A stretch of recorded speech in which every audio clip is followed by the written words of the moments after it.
Today we're going to talk about how after 19 years, people are still playing classic EverQuest. And now after 14 years, people are requesting and finally getting classic World of Warcraft. What do these two have in common? Why do people keep playing classic? Let's talk about it.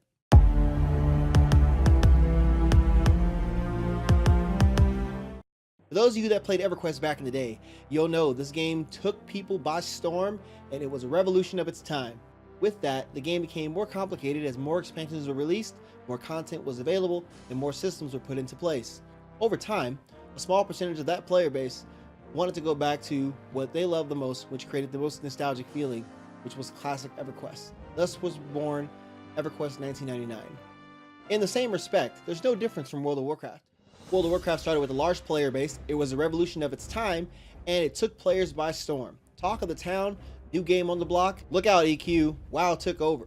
And with that revolution came a new nostalgic opportunity for people to enjoy a brand new game and create new friendships and connections with characters that would last a lifetime.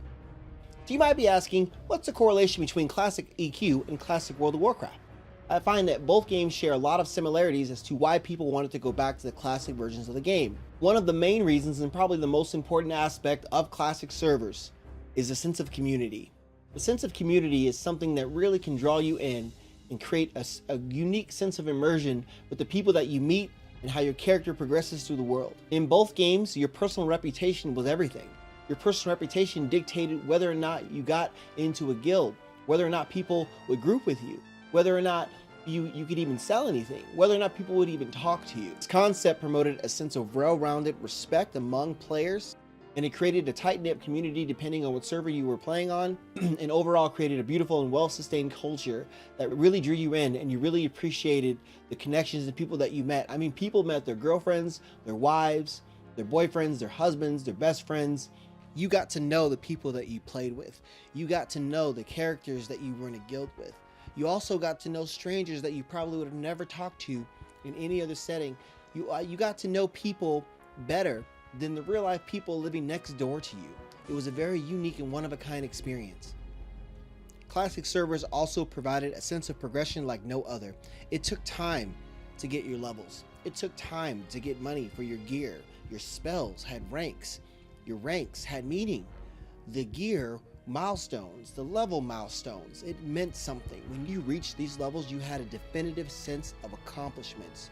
You were rewarded for your hard work, and nothing was easy.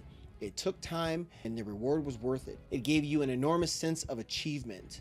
The first time you got your epic, and when you completed your epic quest in EverQuest, it was a momentous experience. When you reached level 60 in World of Warcraft, it was an equally momentous experience, stuff that took months. The leveling experience was nothing to scoff at.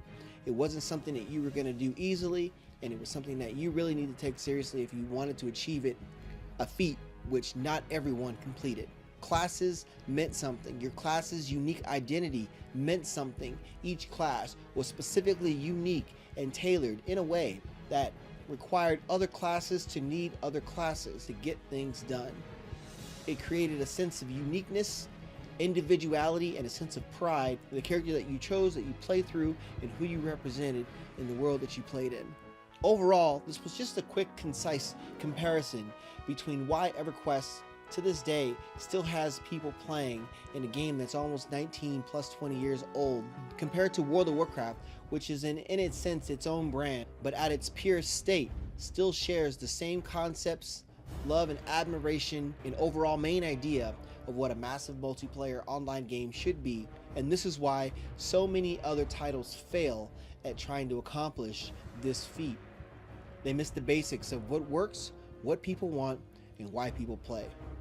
This is why only certain servers in their classic forms have ever been able to hit the nail right on the head.